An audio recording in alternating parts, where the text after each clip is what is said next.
2018, a Universidade Federal de Uberlândia, o Instituto de História e o Núcleo de Estudos e Pesquisa em História Política, UNEFISPO, em parceria com a ADUFO, o Sintet-UFO e o Sinasef, nossas entidades de classe, promoveram o curso O Golpe de 2016 e o Futuro da Democracia no Brasil.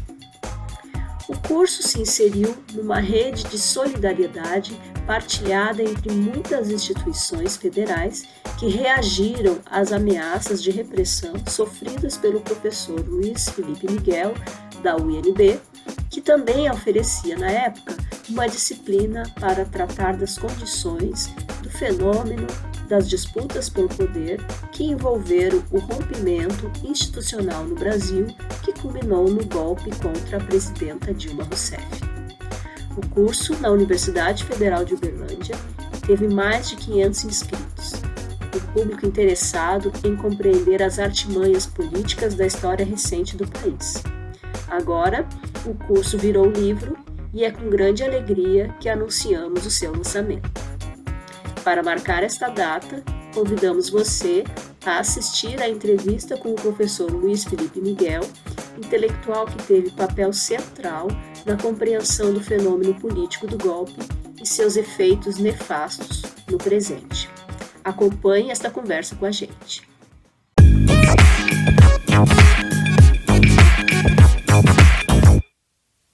Muito obrigada por ter atendido ao nosso convite. Somos muito agradecidos também pela sua participação na nossa publicação, no nosso livro, e para nós é uma grande honra também poder contar assim com essa conversa agora sobre o livro e sobre as questões também relativas ao Brasil, né, a nossa política, né.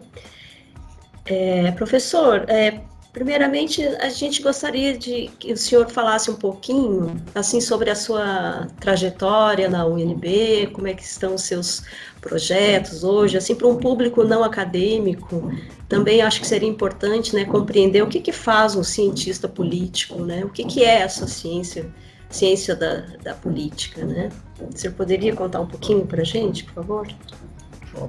Bom, então, em primeiro lugar, queria agradecer a oportunidade de estar aqui conversando com vocês, a oportunidade de ter participado de um livro que é também uma contribuição importante para algo que, para mim, é fundamental nesse momento, é que a gente entendeu o que está acontecendo nesse país, porque que nós, com todas as dificuldades, parecia que estávamos conseguindo construir um caminho para um país, pelo menos um pouco menos injusto, menos violento, nós regredimos tão barbaramente em tão pouco tempo. Sobre a sua pergunta, a ciência política, de fato, é até engraçado quando chegam os alunos, porque a gente aqui na Universidade de Brasília, a gente tem um curso de graduação em ciência política. É raro nas universidades brasileiras, em geral a ciência política é uma das ciências sociais, fica em curso de graduação junto com a sociologia e junto com a antropologia, mas aqui a gente tem um curso só de ciência política.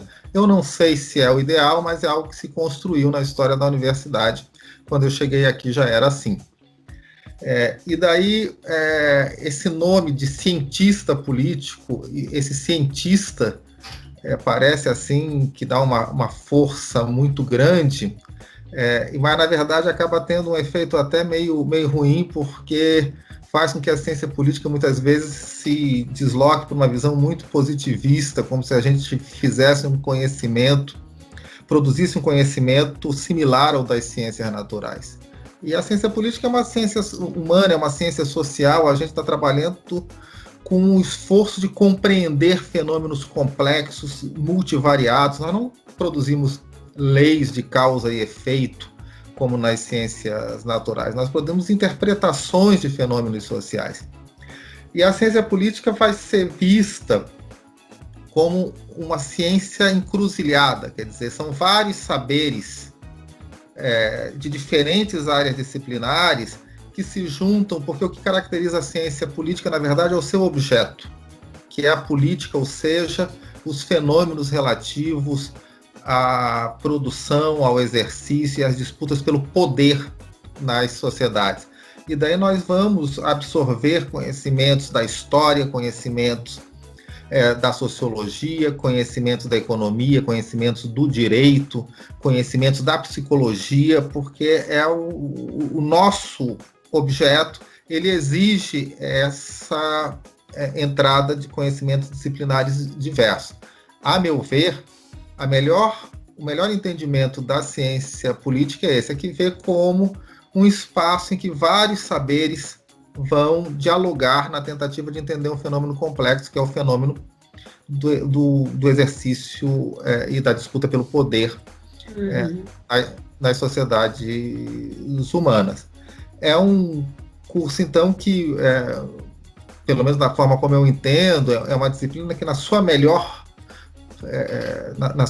forma de ser, busca desvendar as formas de dominação que estão presentes na sociedade e, portanto, estabelecer possibilidade do enfrentamento a essa dominação. Eu acho que, na sua melhor forma, a ciência política se estabelece como uma ciência crítica da dominação na sociedade.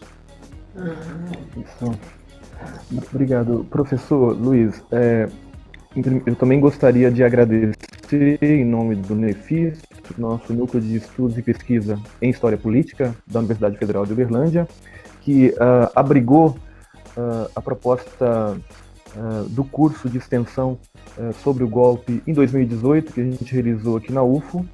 E este curso, como muitos outros cursos sobre o golpe desenvolvidos naquele período nas universidades brasileiras, são devedores, tem uma referência incontornável aí, a sua prática e o curso pioneiro que vocês desenvolveram na UNB, sobre o golpe de 2016. Eu gostaria, para os espectadores que não acompanharam todo este processo naquele momento, eu gostaria de uma avaliação sua, naturalmente hoje, já atualizada, a partir de tantas questões que ocorreram. Eu gostaria de perguntar, o que o senhor acha que isso se deu, essa repercussão toda e os desdobramentos do que ocorreu frente a uma proposição de um curso coordenado pelo senhor? Olha, eu acho que a gente não tem como entender aquele momento sem ter claro que a gente estava no Brasil do governo Temer, quer dizer, o Brasil que sai do golpe, diferente do seu desdobramento posterior, que é o governo Bolsonaro. O governo Temer era um governo da velha elite política, tentando recuperar o controle do governo com as suas práticas de sempre a serviço de políticas de retrocesso social, e que a gente tinha, então, naquele momento, ocupando o Ministério da Educação, nomeado depois do golpe, uma pessoa que não tinha a menor familiaridade com o funcionamento do mundo acadêmico. Porque mesmo que fosse um conservador, mas que tivesse conhecimento de como funcionam as universidades, ele saberia que era um absurdo a tentativa de censurar um curso universitário.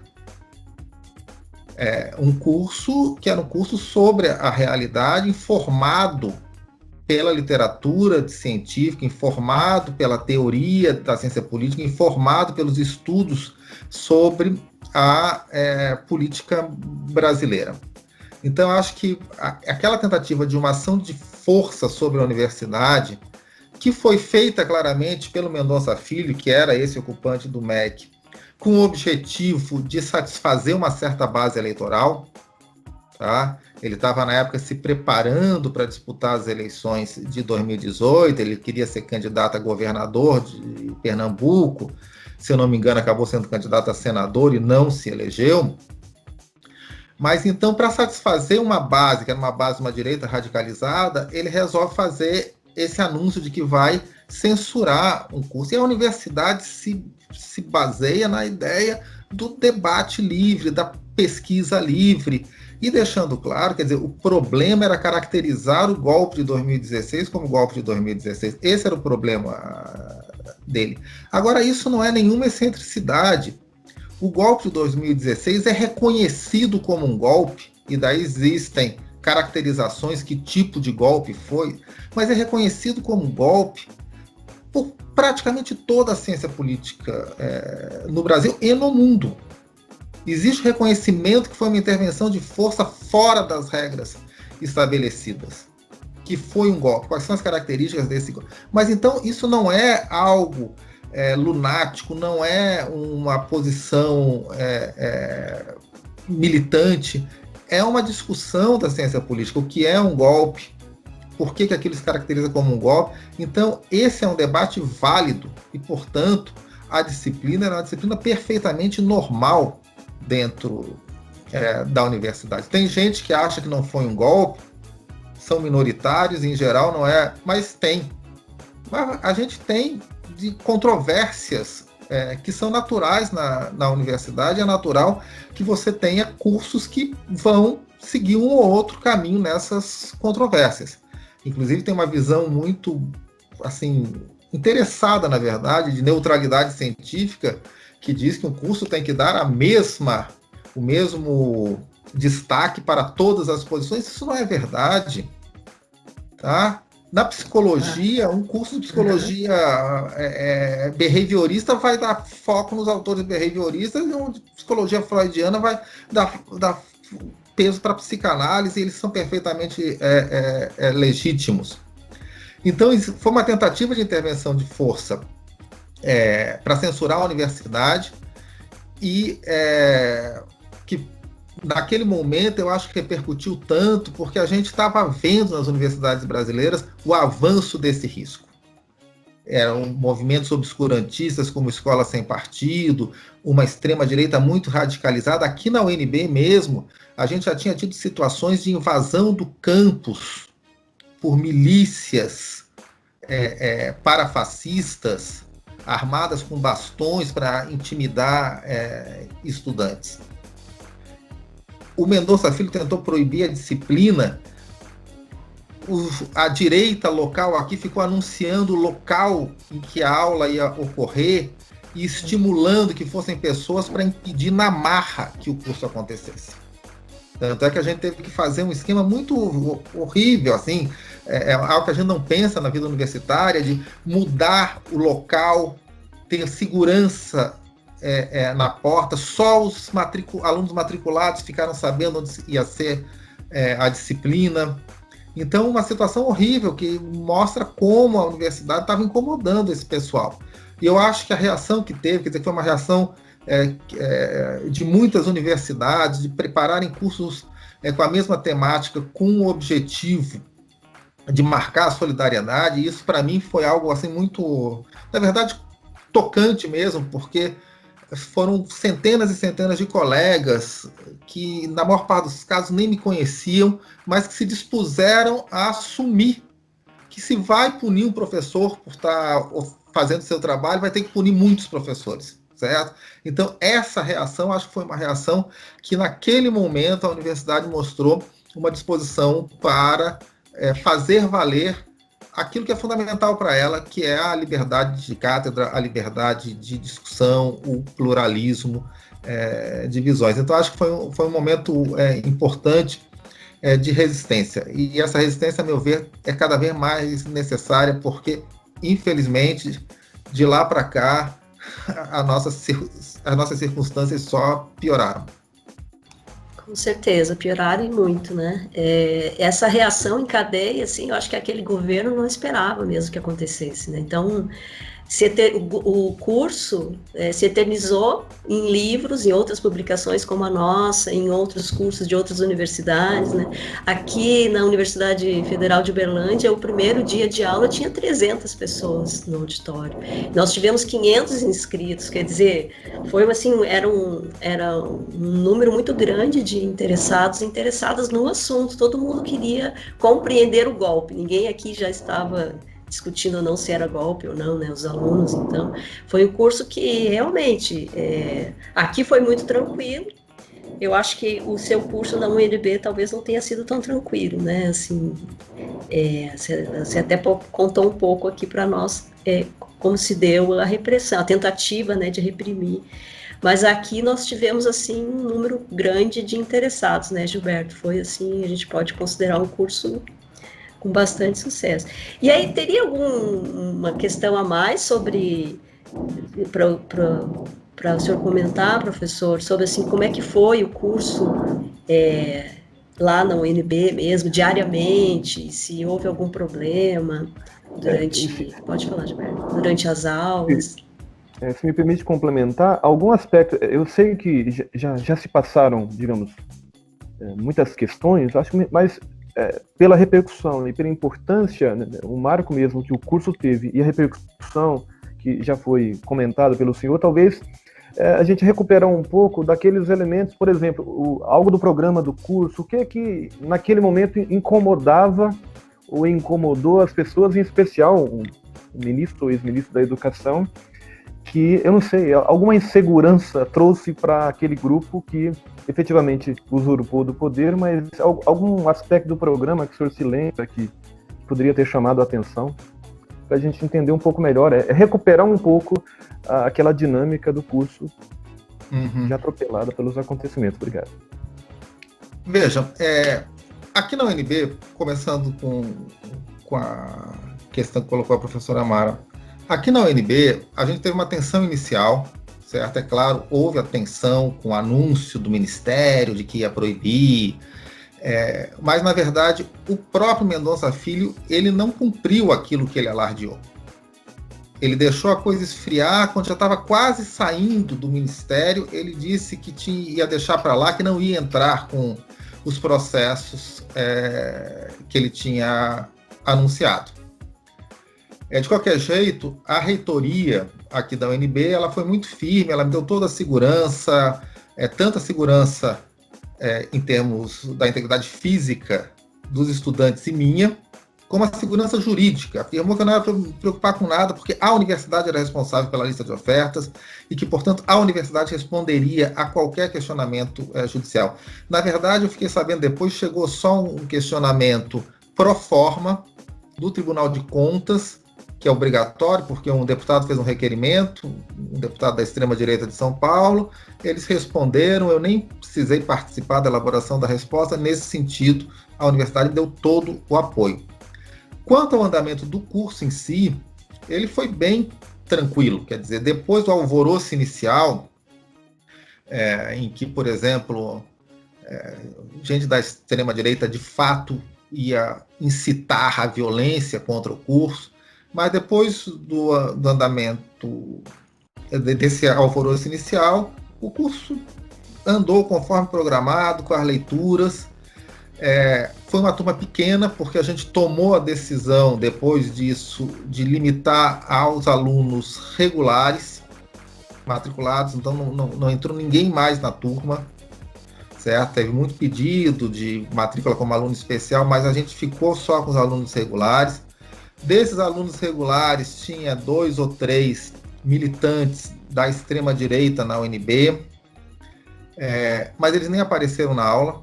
Eu acho que quando eles viram que não ia ter confusão, eles não quiseram o diálogo, eles não quiseram o debate, eles simplesmente não apareceram.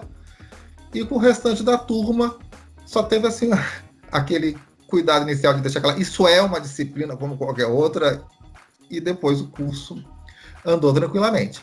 Agora, quanto ao que incomodou, eu acho que existe ainda hoje um veto ao uso da palavra golpe para se referir ao golpe de 2016.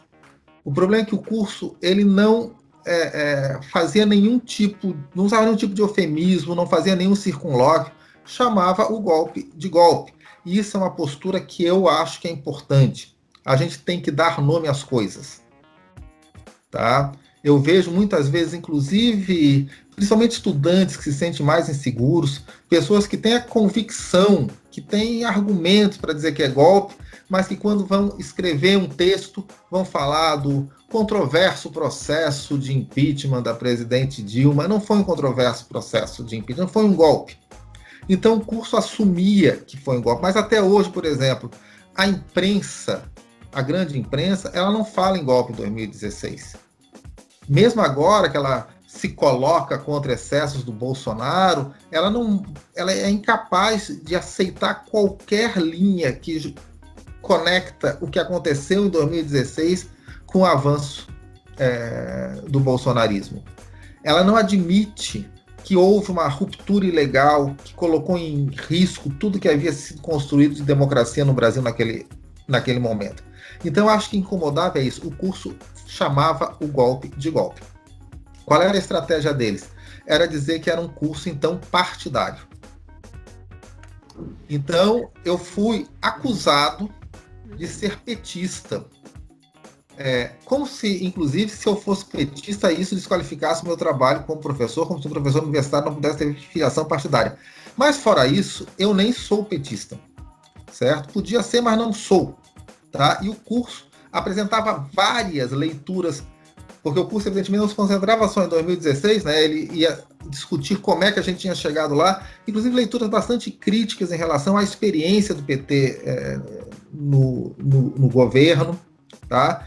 É claro que todas leituras posicionadas, leituras a partir de uma perspectiva de progresso social, uma perspectiva de aprofundamento da democracia. Mas a ideia era essa, dizer, se você falou em golpe, você está partidarizando uma discussão que deve ser científica, portanto deve ser neutra, e quem fala impeachment, por outro lado, não está partidarizando, embora falar impeachment seja, em primeiro lugar, negar que houve um golpe. Porque isso é também algo que é padrão, quer dizer, até hoje nós temos aí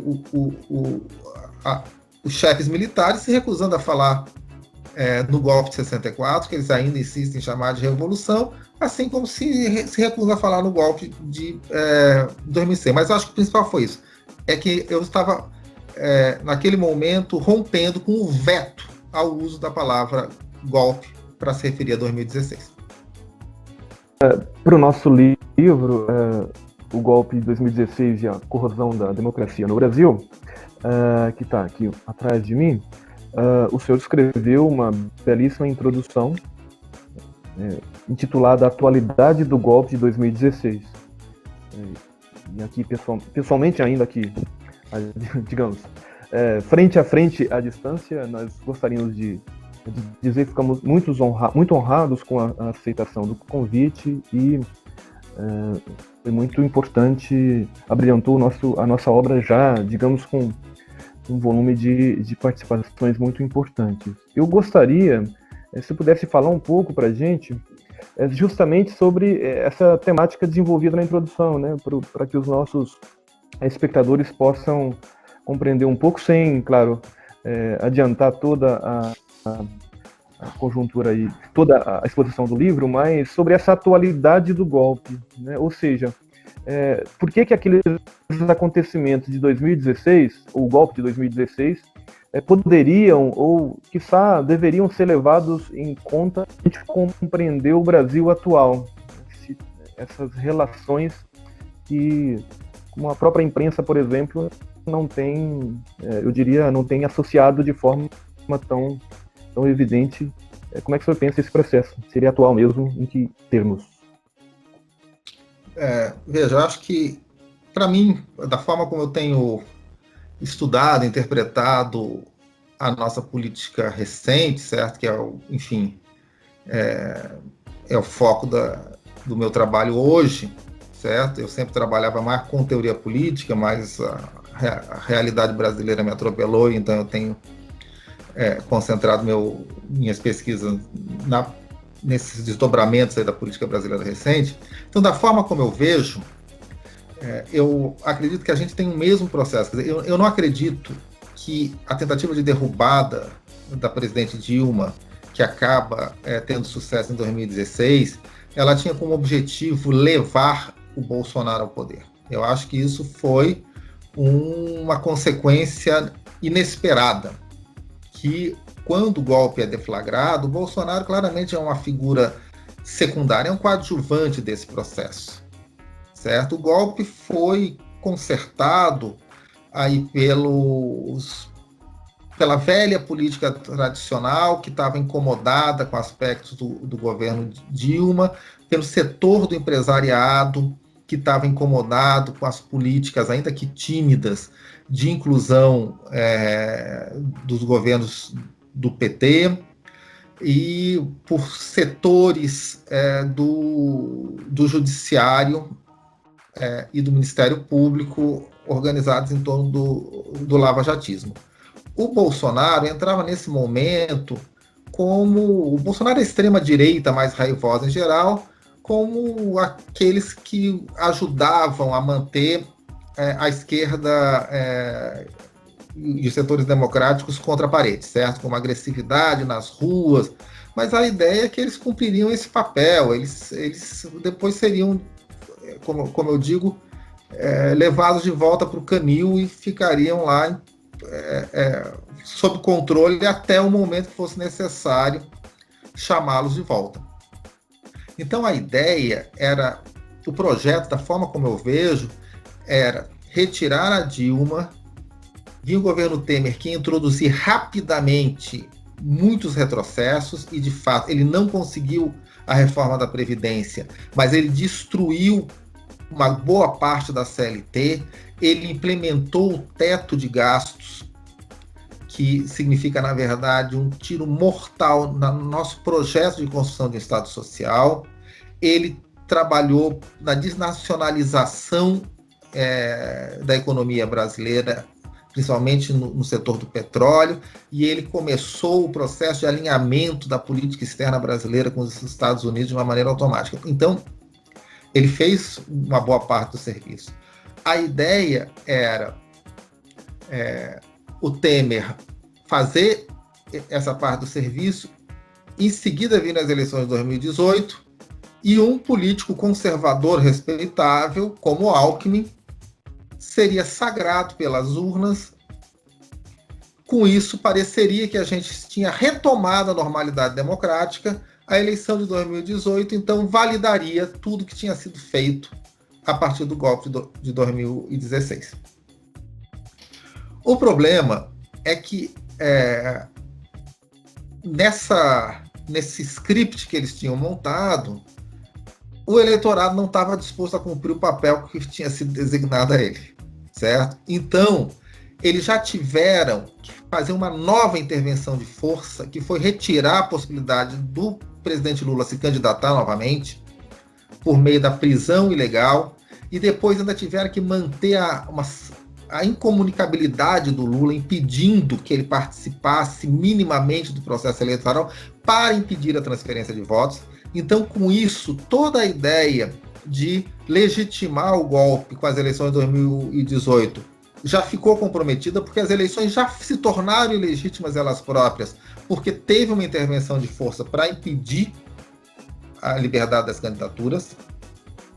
E mais do que isso, mesmo com o Lula fora, com o Lula impedido até de dar entrevista, com o Lula impedido de participar da campanha na televisão e assim por diante, mesmo assim o eleitorado não estava disposto a eleger o Alckmin.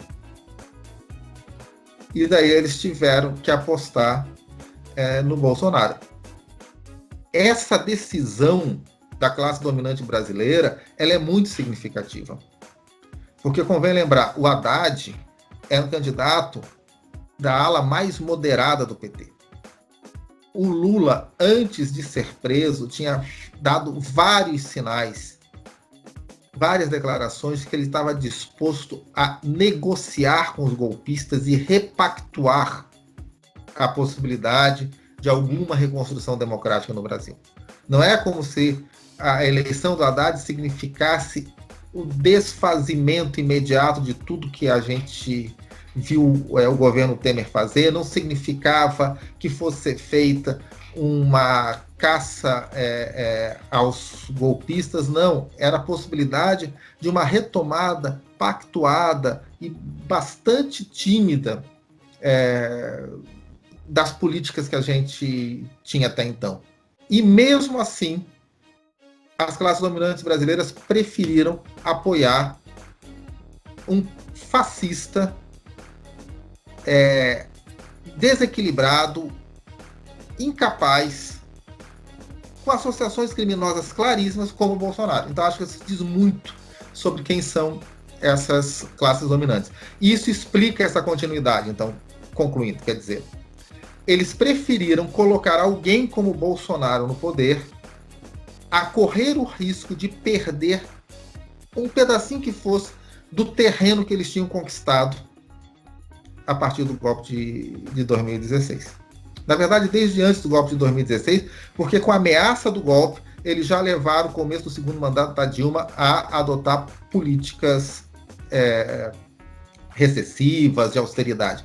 Mas, em suma, eles não queriam perder nenhum terreno. Então, o Bolsonaro chega ao poder para garantir essa demolição do Estado, desnacionalização da economia, submissão aos interesses imperialistas e aumento do autoritarismo de Estado no Brasil. Esse projeto é o projeto que une o golpe ao governo Bolsonaro.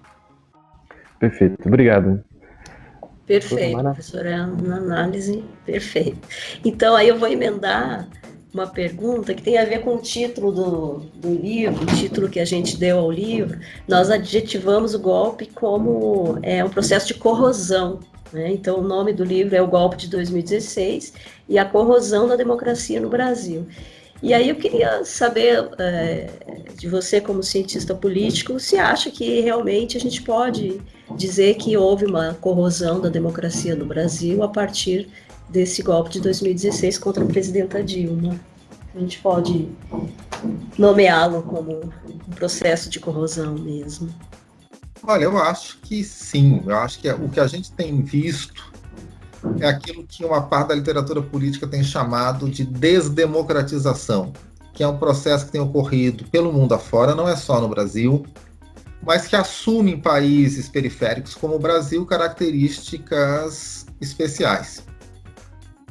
Então, o que a gente tem visto é uma situação em que, sobretudo nos países que tinham uma ordem democrática liberal mais frágil, lembrando que essa ordem democrática liberal já é uma ordem de compatibilização entre regras democráticas e a manutenção da economia capitalista, certo? Que existem limites que o próprio funcionamento da economia coloca a que políticas podem ser adotadas, e isso não vou desenvolver aqui, porque seria algo um pouco mais demorado, mas isso é importante para a gente entender as características dessa democracia. Não é o governo do povo, ponto. É o governo do povo em determinadas circunstâncias, com determinados limites, com grupos sociais com poder de veto. Então, eu gosto de dizer que a democracia liberal é uma espécie de compromisso entre voto e veto. As maiorias têm poder de voto, mas alguns grupos que detêm muitos recursos têm poder de veto, e a questão é como é que se dá esse balanço. A desdemocratização é o momento em que o poder do veto vai aumentando e o poder do voto vai diminuindo. Então, quando a gente vê, por exemplo, as políticas de austeridade, como são adotadas pelo mundo afora, são políticas em que os credores do Estado, os donos da dívida pública hoje, eles exigem que o Estado funcione para remunerá-los. Com isso, o Estado não pode funcionar, por exemplo, para melhorar as condições de vida dos mais pobres, para garantir as aposentadorias dos pensionistas e assim por diante. Só que em países em que essa ordem era mais frágil, na periferia do mundo capitalista como no Brasil, isso vai até ao ponto de que alguns eleitos pelo voto são simplesmente retirados. As votações se tornam de obediência facultativa. Foi eleito alguém que não interessa a determinados grupos, isso simplesmente faz com que essa votação ela não seja respeitada. Então, a presidente Dilma foi eleita para um mandato de 4 anos, ela é retirada há 1 ano e meio do cargo, porque alguns grupos julgavam que não era interessante que ela cumprisse o mandato para o qual ela tinha sido eleita. Ou, para pegar um exemplo, que sempre é citado na literatura internacional, que isso fica muito claro, que não é uma eleição, mas um plebiscito, o plebiscito grego de 2015. Certo? A população diz que não quer as políticas de austeridade, no dia seguinte as políticas de austeridade são implementadas. O que isso significa? Que o poder do voto vale ou não vale, dependendo do beneplácito ou não de determinados interesses mais poderosos. Então, o que a gente está vendo no Brasil é que a nossa democracia, que sempre foi uma democracia complicada, por causa das nossas desigualdades, por causa do peso dos setores militares e por causa do peso do imperialismo, ela funciona cada vez menos. Ela tem o grau de autoridade das decisões adotadas de forma democrática é decrescente. A gente tem a nossa Constituição, a Constituição de 1988, que balizava uma forma de democracia liberal, ela tem a sua vigência dependendo das circunstâncias. Então, por exemplo, o presidente Lula foi mantido preso porque o chefe do Estado-Maior do Exército ameaçou o Supremo Tribunal Federal se ele fosse liberado. E o Supremo Tribunal Federal se curvou, quer dizer, a vigência da lei depende disso. E daí, quando a Lava Jato cometia irregularidades, tudo bem. A Lava Jato mudou a forma como os processos criminais deveriam ser levados adiante no Brasil, ou seja, contra a lei, e foi permitido. Daí depende dos conflitos de força para que agora a gente vai fazer cumprir a lei. Não, agora a gente não cumpre. Então isso já não é. Quer dizer, o que é a democracia? A democracia liberal no seu sentido mais básico? Ela é vamos dizer assim, a conjunção entre soberania popular expressa pelo voto.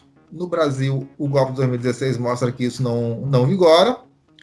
E império da lei, ou seja, as regras valem igualmente para todos. No Brasil isso também não impera. Então, a gente está num momento de refluxo do ordenamento democrático. A gente achava ingenuamente que a gente tinha condições de aprofundar essa democracia, de que a gente tinha condições de tentar fazer uma democracia mais inclusiva, mais próxima do seu ideal, que é o ideal de fato de governo do povo, de soberania popular não tutelada, mas o que a gente viu foi se desmanchar o que a gente já tinha conseguido construir. E daí a gente tem hoje um governo que é um governo abertamente autoritário, um governo que está aí usando o Estado para perseguir seus oponentes, um governo que está desvirtuando os órgãos do Estado. A gente tem um governo que coloca para presidir a fundação que tem como objetivo o combate ao racismo, alguém que compactua com as práticas racistas no país, que coloca nos órgãos de proteção ao meio ambiente pessoas que estão a serviço da destruição do meio ambiente, que manteve à frente do Ministério da Educação pessoas que tinham como projeto destruir a educação brasileira. E isso parece que é normal, quer dizer, dos elementos que mostram essa decadência do ordenamento democrático no Brasil é que a gente hoje vive uma mistura absoluta entre o que é Estado e o que é governo. Não existem mais instituições do Estado. E esse governo se mistura com uma família também, quer dizer, a gente tem um aparelhamento, o aparelhamento do Estado brasileiro para proteger um clã familiar com as suas conexões duvidosas. Então, isso mostra evidentemente que existe uma ruptura no funcionamento das instituições no Brasil. As instituições estão funcionando de uma maneira muito precária. Elas estão colocadas a serviço de determinados interesses e não são capazes de manter sequer a fachada de neutralidade que se espera que elas mantêm. Então a gente vive, de fato, um momento de dissolução daquilo que a gente tinha conseguido construir de ordem democrática a partir de 1988, e isso é muito, muito, muito grave. Professor, o senhor falou muitas questões, digamos, relevantes para a gente compreender esse processo, a questão da ideia da democracia, não sei, penso que a própria ideia de república, né, bastante atingida, e eu sei que o senhor falou de um cenário que é quase terra arrasada em muitos aspectos, né, a questão do meio ambiente, a questão da justiça, a educação. Poderíamos aumentar, digamos, a enumeração, saúde, cultura, enfim. Mas eu sei que é uma avaliação difícil, mas eu acho que a professora Mara iria dizer, Mara, mas eu fui impelido aqui pela fala do professor, eu já queria fazer uma questão que é uma avaliação difícil de fazer de todas essas áreas atingidas no Brasil atual. Qual seria aquela que, no momento, uma avaliação de momento, talvez tenha sofrido mais com todo o processo, desde o processo que levou ao golpe de 2016 até hoje, com o esgarçamento dessas questões com o governo Bolsonaro? Eu acho assim, que é difícil porque a gente tem, por exemplo, se a gente pensar nas populações indígenas, certo? As populações indígenas sempre tiveram dificuldade para que seus direitos e as suas vidas fossem respeitados no Brasil. Mesmo nos momentos de avanço democrático, essa sempre foi uma área difícil, certo? O Estado brasileiro sempre teve dificuldade de agir para proteger, muitas vezes agir em favor daqueles que buscavam prejudicar e roubar e matar os indígenas, mas agora a gente tem um avanço, certo? A política de extermínio indígena parece uma política de governo, abertamente, nesse país. Então eu não consigo imaginar um setor da população que seja mais prejudicado que as populações indígenas nesse momento no país. Agora, ao mesmo tempo, a gente pode pensar, por exemplo, na classe trabalhadora. A classe trabalhadora perdeu uma grande quantidade de direitos ao longo dos últimos anos, do governo Temer para cá. A gente teve a dissolução da legislação de amparo ao trabalho, a gente teve ataques profundos à justiça do trabalho, a possibilidade de reparação. É apresentado como um grande triunfo o fato de que as ações trabalhistas caíram barbaramente desde que essas mudanças foram introduzidas. É porque os trabalhadores não têm mais a segurança de reivindicar os poucos direitos que lhes restam. Então a gente tem uma política de redução salarial, certo? Então a classe trabalhadora também perdeu enormemente. Os trabalhadores precarizados, os desempregados ou subempregados, também sofrem com uma situação de aumento da pressão sobre esses trabalhadores e um Estado que contribui muito pouco. Quer dizer, agora o Bolsonaro se apropria do auxílio emergencial que ele tentou impedir que fosse aprovado para alavancar sua popularidade, mas a verdade é que a gente tem uma parcela gigantesca da população em condição de enorme precariedade e um Estado que é indiferente a elas e a essa população, que na verdade julga que a ampliação dessas relações, que são as relações que às vezes a literatura vai chamar de uberização das relações de trabalho, que é um aumento exponencial da exploração do trabalho, é o caminho, tá? E todos os dependentes de serviços públicos prejudicados com a redução desses serviços pela redução do seu financiamento. Agora, as primeiras prejudicadas são as mulheres, porque quando o Estado para de cumprir com o trabalho de cuidado aos doentes, aos mais velhos, aos mais vulneráveis, às crianças, da forma como a nossa sociedade, que é uma sociedade marcada pelo sexismo, se organiza, são as mulheres que têm que assumir essas responsabilidades extras. Então as mulheres sofrem porque sofrem como trabalhadoras, porque sofrem como usuárias de serviços públicos, sofrem como responsáveis na divisão sexual do trabalho pelos outros usuários de serviços públicos. Quando os serviços públicos não existem, elas têm que assumir essa responsabilidade, e sofrem também com o avanço de políticas absolutamente misóginas, o que a gente viu agora no caso ali da menina no Espírito Santo, mostra isso. Quer dizer, é um discurso de ódio à mulher e de um medo absoluto à possibilidade de que as mulheres sejam aceitas como agentes autônomos responsáveis por si próprias, que sempre esteve presente no Brasil, mas que agora também se torna uma política de Estado, porque a gente pode falar dos governos do PT, que não tiveram coragem de enfrentar esses fundamentalismos, que recuaram em pautas importantes dos direitos das mulheres e dos direitos da população LGBT também. A gente pode falar do governo Fernando Henrique, que também foi tímido no enfrentamento. A gente sabe, isso é a forma como a política brasileira ocorre. Mas sempre foram governos que, pelo menos no seu discurso, assumiam o valor da igualdade. Tá? E hoje a gente tem o contrário. Isso, assim, o Brasil hoje, nos fóruns internacionais, está aliado à Arábia Saudita e ao Vaticano para bloquear qualquer avanço nos direitos das mulheres. A gente pode pensar daí nas questões, nos retrocessos nas políticas de combate ao racismo. A questão ambiental no Brasil é seríssima, certo?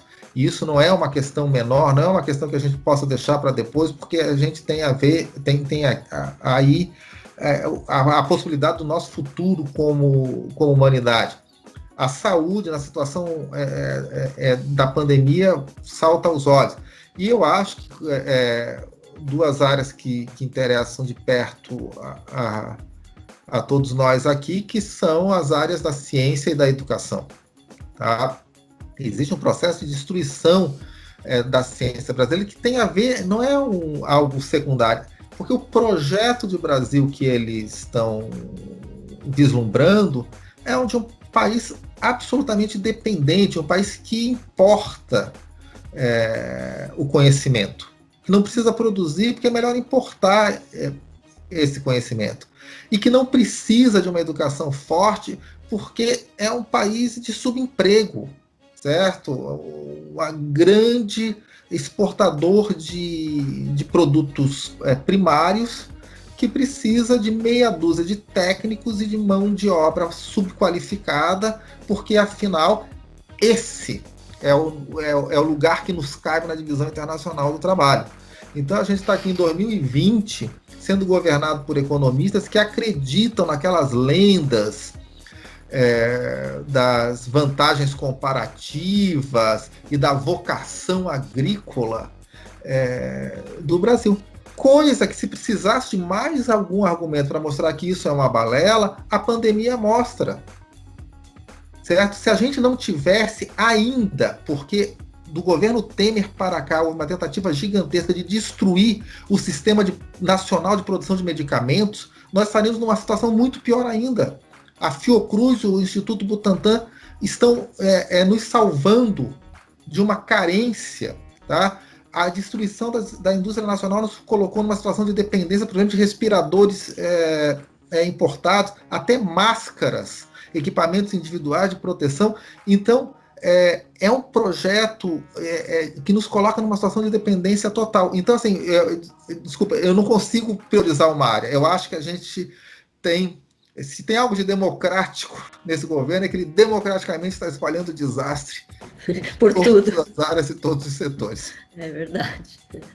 A gente está se encaminhando agora para o final, e eu já vou deixando aqui meus imensos agradecimentos. O Gilberto vai fazer uma última pergunta que nós elaboramos aqui. E, nossa, eu estou aqui me sentindo uma privilegiada, assim, de estar ouvindo uma análise tão importante, né, tão precisa sobre não só esse momento na política brasileira, mas esse processo todo que fez com que a gente terminasse chegando onde chegamos aqui, né? Então, Gilberto, passo a palavra. Sim. Uma última questão para a gente pensar, traçar também algumas perspectivas, né, para além, né, de tantas possibilidades que a sua análise já nos trouxe. A gente viu recentemente matérias em revistas. Acho que a revista Piauí, ela trouxe uma informação que revela a intenção de Jair Bolsonaro de mandar tropas ao Supremo para destituir os 11 ministros, né? O que de resto não é uma proposta inédita, afinal a sua família já recorrentemente, né, já uma frase bastante já propagada aqui, que bastava um soldado e um cabo em outras épocas para fazer o serviço, né? Tendo em vista a facilidade, isso que eu queria enfatizar, com que as autoridades eleitas, né, estamos falando de um presidente da República, né, e parte da população também, né, tem tido para enunciar as suas intenções golpistas, já sem nenhum pudor, né, aquele pudor ou aquela vergonha que teria levado ao silenciamento dos cursos ou do seu curso sobre o golpe, né, que hoje parece que já não existe mais esse pudor, né? Eu queria que, de repente, se eu pudesse nos ajudar com uma análise, né? O que o senhor pensa sobre essa cultura política brasileira, né? Que mantém um resistente flerte com o autoritarismo, né? E se esse processo, né? Digamos, esse esgarçamento desse desejo autoritário aí, essas demonstrações ou sintomas, né, seriam sintomas de uma recente fragilização da democracia ou da desdemocratização, que o senhor fez referência, né? Enfim, se a gente está caminhando para com esse esgarçamento aí da proposta, com essa falta de vergonha em dizer o golpe, né, que recentemente havia, que perspectiva teríamos? Estamos numa iminência de uma volta dos militares, se é que eles já não estão efetivamente já estão no governo, né? Como é que o senhor tem visto esse processo e com perspectivas para o futuro, né? Olha, eu acho que são várias questões. Eu acho que, primeiro, a gente paga o preço de não ter enfrentado gargalos centrais para a construção de uma ordem democrática menos instável no Brasil nas décadas em que a gente teve aí de vigência da Constituição de 88. A gente não enfrentou a questão militar e a gente não enfrentou a questão da democratização da comunicação. Acho que são dois problemas centrais. O fato é que a gente tem hoje, mais de 30 anos depois do retorno dos civis ao poder, nós temos uma cúpula militar que continua tão autoritária, que é incapaz de fazer autocrítica da ditadura, que é incapaz de aceitar a divergência democrática como era antes, certo? Então, assim, os militares chegaram ao poder em 64, é claro, chegaram junto com um grande grupo de civis, mas eles à frente do governo, e a primeira coisa que eles fizeram foi limpar o próprio oficialato, caçando e retirando todos os oficiais que tinham convicções democráticas. Isso foi a primeira coisa que eles fizeram. Então a gente tem, a partir de 64, um grupo na cúpula das Forças Armadas fortemente alinhado à extremidade direita do espectro político, com uma desconfiança enorme quanto à democracia. E esse grupo se perpetua mesmo depois da democracia. A gente não teve interesse por medo de criar conflitos, por parecer estar bagunçando uma situação de uma estabilidade aparente. Então a gente não teve nenhum tipo de avanço para construir um oficialato capaz de conviver com a democracia. Isso é muito sério, a gente vê isso agora, quer dizer, certo? Antes parecia que essa cúpula militar só se pronunciava em questões específicas, sobretudo contra a punição aos criminosos da ditadura, mas agora e o que eles mudaram de lá para cá? É que eles deixaram para trás o nacionalismo que antes eles tinham. Nós temos uma cúpula militar que é igualmente autoritária, como sempre foi, mas que agora é pró-submissão aos Estados Unidos e absolutamente mercadista. Essa foi a mudança. Então, acho que isso a gente paga o preço de não ter enfrentado isso. Mas eu acho que é fundamental, mais uma vez, colocar o golpe de 2016 no centro da nossa explicação. O golpe de 2016, ele mostrou, como eu já falei, que as instituições elas não estão funcionando, que é uma espécie de vale-tudo. A cada momento, você faz uma queda de braço para ver quem pode mais.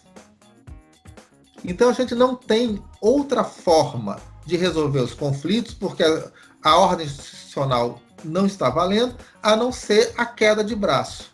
Isso começou já lá atrás. Eu lembro que, se não me engano, final de 2016, teve uma liminar de um ministro do Supremo mandando o Renan Calheiros sair da presidência do Senado. O Renan Calheiros bateu na mesa e disse: eu não saio. E no dia seguinte, o Supremo reuniu seu plenário e disse: tudo bem, não precisa sair. Então, nesse momento, ficou claro que não existe mais um ordenamento.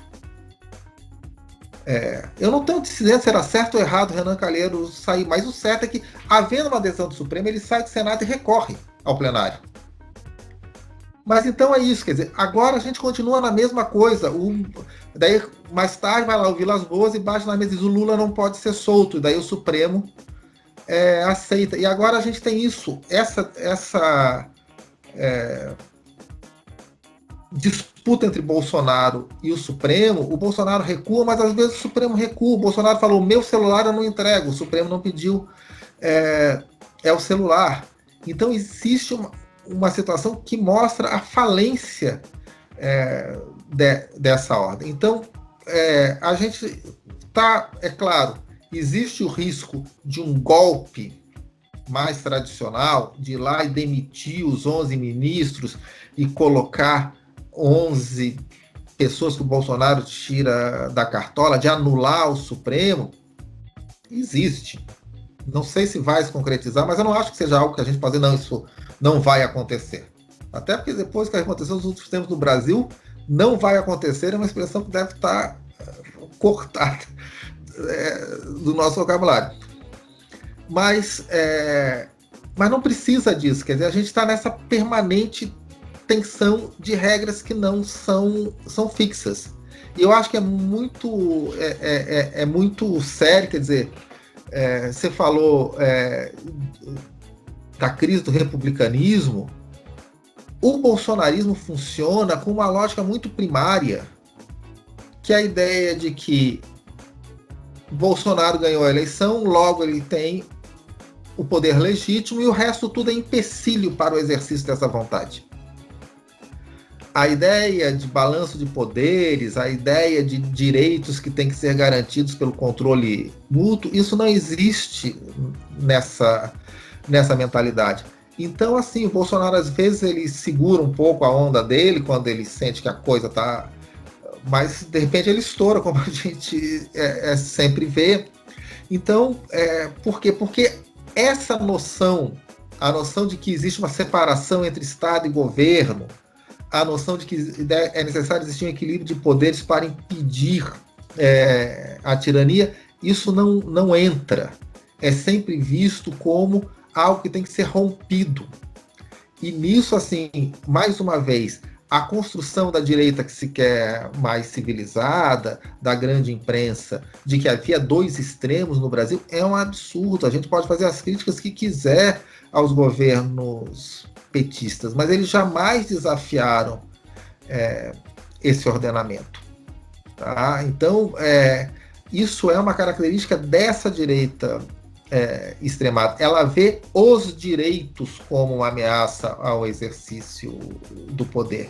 E por isso que eles estão sempre atacando os espaços onde se afirma a liberdade de crítica. Por isso que eles são contra a universidade, eles são contra a cultura, eles são contra até mesmo essa imprensa que está aí, porque qualquer crítica é uma ameaça, porque a política deles é a do enfrentamento e, se possível, o silenciamento. Existe uma polêmica, né, a gente sabe, nas ciências humanas, sobre até que ponto a gente pode classificar corretamente como fascista esse bolsonarismo, essa nova extrema-direita no mundo e particularmente no Brasil. Eu acho que é uma polêmica séria, digna de respeito, mas o meu entendimento é que, ainda que existam muitas diferenças dos contextos históricos, e diferença inclusive na forma como esses movimentos se colocam, mas que os afetos que são mobilizados são os mesmos, certo? Tanto na sua base quanto daqueles que estão na liderança desses movimentos. Então existe um horror à possibilidade de dissidência, um horror à liberdade de pensamento, um horror ao controle de suas próprias vontades. Eu acho que o nosso drama no Brasil é isso, quer dizer, esse governo com essas características chega ao poder, e não é por acaso, no momento em que as nossas instituições estão mais debilitadas. Então, a gente tem visto aí uma capacidade de resistência muito oscilante em relação às investidas autoritárias, e isso a meu ver, preocupante. Muito obrigado. Isso Mara? Professor, muito obrigado pelo seu tempo aqui conosco. Gilberto, não sei se quer falar. Também gostaria de agradecer, e aí, em nome do Unefispo e de todas as, digamos, o conjunto de professores que participou da obra, e que, mais uma vez, eu quero enfatizar, a sua participação é muito significativa para nós, neste livro que nasce entre o curso e o processo de publicação. Ele foi... Tivemos muitas outras obras com a temática, mas ele nasce com esse intervalo, que eu acho que fez bem para a obra, embora ela não trate, a não ser a sua apresentação, que vai atualizar esse processo para nós, ela não trata, os artigos não tratam especificamente do governo Bolsonaro, mas eu penso que rever esses acontecimentos de 2016, o golpe de 2016, com este espaço, essa temporalidade aí, eu acho que elucida muitas questões, e a sua fala nos ajuda muito nessa análise e de situar um pouco essa obra para que os leitores, para que os espectadores possam compreender e serem convidados mesmo a refletir sobre a situação do Brasil. Eu gostaria muito de agradecer. Obrigado. Gente, eu aqui agradeço a oportunidade, tanto de ter conversado aqui um pouco com vocês, quanto de ter participado do livro. Eu concordo perfeitamente. Eu acho que, é claro, nós estamos numa conjuntura tão desafiadora que as premências do momento parecem que canalizam toda a nossa energia, mas acho que a gente tem que ser capaz de entender como a gente chegou aqui, inclusive para a gente poder vislumbrar os caminhos que nos permitam sair. E para isso, a análise do golpe de 2016, a meu ver, continua sendo fundamental. Mas eu que agradeço. Obrigado a vocês. Obrigada.